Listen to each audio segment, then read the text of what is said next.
Oke. Terpotong tadi oleh bumper. Lanjut Mas, solusinya gimana? Solusi. Jadi yang solusi, setuju nggak kita bagi dua? Solusi yang sekarang akibat dari yang kemarin, dan solusi akibat yang dari statementnya Kang Deddy. jadi berisik ya. Iya, jadi berisik. Tapi kan membongkar persoalan ya, ternyata ada gitu. Betul. Kan untuk sekian angkatan sampai sekarang, dan ke depan, tahun depan udah nggak boleh dong ada yang begini lagi. Ya, solusinya gimana gitu untuk yang ke depan, dan solusi yang sekarang, yang kemarin gitu, solusinya ya, solusinya tentu pertama ya, ini solusi di luar sistem dan sistem.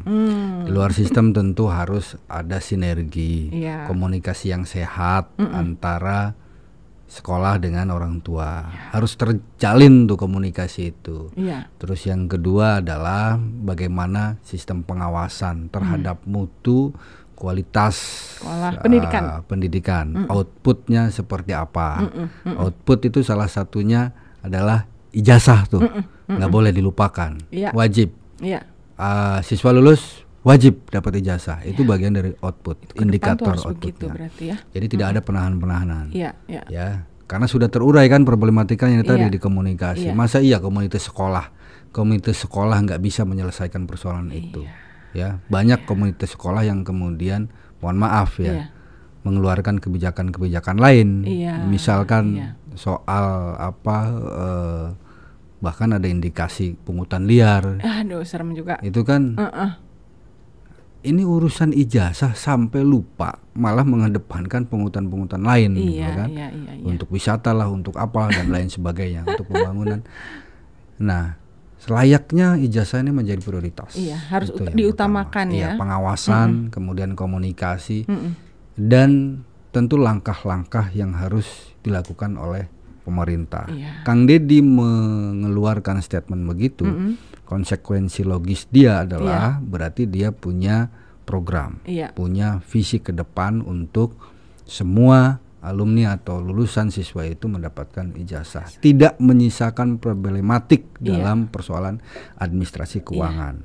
Bentuknya apa? Ya, saya yakin solusi yang diberikan Kang Deddy itu tidak lepas dari kebijakan-kebijakan. Apakah kebijakan beasiswa untuk yang siswa rentan, siswa rentan tuh rentan putus sekolah, rentan DO ya, kan putus sekolah, rentan putus sekolah Bu. Kalau sudah di warning terus tiap saat suruh bayaran, siswanya malu, orang tuanya juga akhirnya malu, bisa aja tuh putus sekolah. Maka siswa yang rentan ini harus menjadi perhatian. Pihak sekolah harus mengevaluasi dan melaporkan problematika ini kepada siapa? Pada pemerintah. Ada KCD, kan? Khususnya KCD SMA, Cirebon tuh KCD 10 ya. Sampaikan kondisi realnya seperti itu, sehingga tidak ada tuh angka-angka rentan putus sekolah itu harus diidentifikasi oleh sekolah, wajib, sehingga dinas punya laporan, punya track gitu terhadap sekolah-sekolah yang ternyata banyak tuh siswa yang terancam karena faktor ekonomi. Itu yang menjadi atensi pemerintah. Kita nggak bisa menyalahkan pemerintah nih, yang nggak bisa juga. Kalau nggak ada input dari sekolah, sekolah juga harus aktif. Kita juga nih kadang-kadang jadi rancu ya, kita membahas ini seolah-olah menggeneralisir, padahal ada perbedaan persoalan antara yang negeri dan swasta. Gitu ya. Pak, kita kan hanya obrolan singkat ya, bahwa ini kok kelihatannya menyamaratakan antara swasta dan negeri.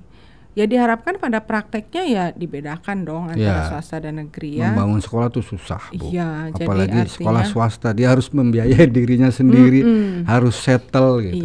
Jadi artinya memang kita ngobrolin ini bukan berarti tidak paham hal tersebut gitu ya. Kami paham gitu pemirsa, kami paham ada negeri, ada swasta, dan seperti yang dikatakan Mas Said tadi, susah loh gitu loh mendirikan sekolah tuh gitu. Mendirikan sekolah aja udah niat yang mulia gitu, dalam menjalankannya agak sulit ya. Saya bilang agak sulit ya kan, kita tidak boleh bilang sulit ya, kita harus jalan terus. Ada gitu. Sekolah yang gratis saja siswanya nggak ada loh Bu. Iya, malah tidak menghargai.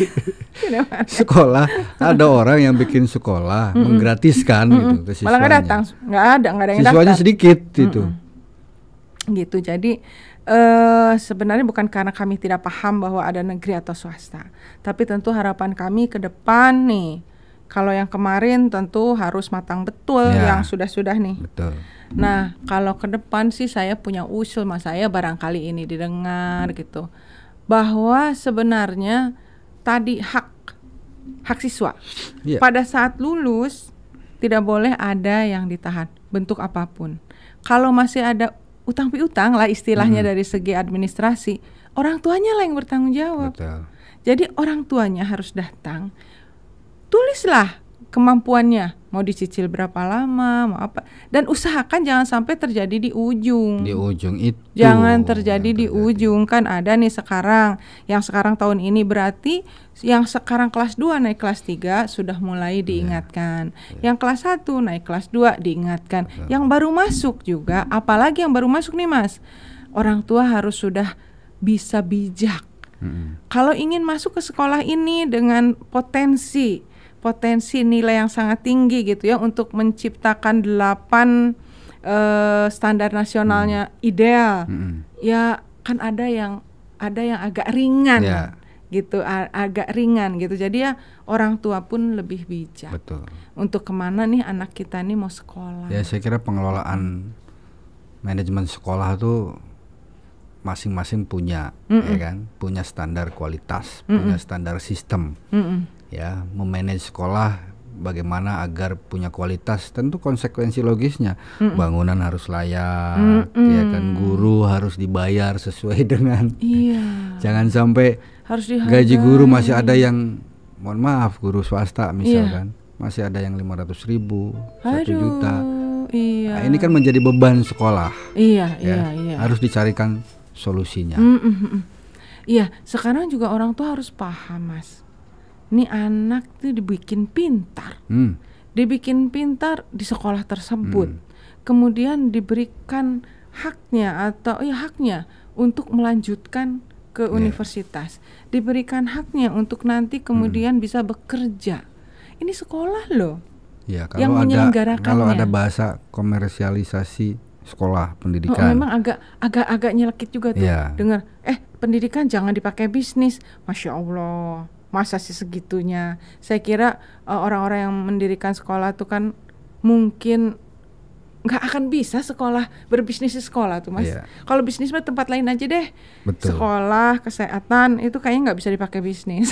Yayasan pendidikan loh, yayasan pendidikan bukan yayasan, bukan perusahaan gitu kan. Kalau memang mau bisnis ya di tempat lain lah, jangan di sekolah. Jangan gitu. mengeksploitasi kepentingan anak-anak didik ini. Karena pendidikan itu adalah penting, akhirnya dijadikan bisnis gitu. Tapi tuduhan-tuduhan itu memang nggak enak juga didengar, walaupun mungkin ya. Tapi ya layaknya sepertinya kalau orang pendidikan sih nggak gitu. Tapi kalau sekolah swasta kan hukum alamnya begini, Bu. Kualitas bagus, ya, biaya tinggi, orang tua mampu, settle, ya. Bisa orang tua bertahan mampu, ya. Biaya tinggi, tapi kualitasnya tidak sepadan, pasti ditinggalin dengan sendirinya. Iya, dengan sendirinya. Dengan sendirinya bahwa ada sekolah swasta nih, mas, bahwa udah diingat lagi gitu. Sekolah swasta itu walaupun di awal kan kita tahun ajaran itu kan Juli ya. Juli, Maret, April itu sudah penuh. Udah penuh. Gitu. Betul. Jadi gimana nih? Jadi kalau memang berkualitas nggak usah khawatir. Betul. Sekolah swasta tuh kalau kan ada yang mengeluh sekolah swasta, aduh ini saya kurang murid. Itu salah siapa tuh sebenarnya kalau kurang murid tuh kan? Artinya mungkin orang tua memang tidak memilih ke sana. Cuman memang ada harapan supaya tolong jangan sampai pemerintah juga jangan lupa mereka gitu loh, diberikan porsinya, diberikan peluang untuk sekolah gitu, untuk masyarakat bisa bersekolah di sekolah swasta tersebut untuk berkelanjutan. Jadi kesimpulannya nih, mas, bagaimana? Kesimpulannya ijazah adalah hak bagi lulusan alumni. Problematika yang ditemukan selama proses pendidikan harus ditanggulangi sejak dini, nggak boleh ujung tadi, dan pemerintah harus turun tangan agar tidak terjadi. Apakah lewat kebijakan, apakah lewat pendanaan khusus bagi siswa-siswa yang rentan tadi, rentan putus di tengah jalan, tinggal ujungnya aja nggak berangkat, nggak mau sekolah karena diancam untuk bayaran. Nah ini nggak boleh terjadi. Ya, artinya tidak ada toleransi, bahwa ijazah tetap adalah hak dari peserta didik. Betul. Siap, itu untuk ke depan. Tahun depan tidak boleh ada terjadi lagi. Ya. Siap. Masih ingin ngobrol nih Mas? Masih ingin ngobrol, tapi kayaknya udah cukup. Kita cukupkan dulu. Dunia pendidikan luas, Bu. Jadi tidak sebatas pada faktor ijazah. Iya, ada yang lain-lain. Faktor kualitas, faktor mutu, ya kan, kemudian lingkungan, masa depan anak-anak, itu ada di sekolah, jadi, ada di pendidikan. Sangat menarik. Gitu. Jadi nggak harus dikupas semua di sini. Dan saat ini, berarti kita akan ngobrol lagi, Mas. Tentang pendidikan masih banyak episode-nya. Masih banyak, iya. Pemirsa, harus disudahi malam ini. Tapi bukan berarti kita tidak akan ketemu lagi. Masih banyak, seperti tadi Mas saya bilang, persoalan-persoalan pendidikan. Sangat menarik. Minggu depan kita obrolan pendidikan lagi atau bukan? Tetap nanti bersama kami di Berisik. Berbagi solusi untuk publik. Sampai jumpa pemirsa. Terima kasih atas perhatiannya. Wassalamualaikum warahmatullahi wabarakatuh.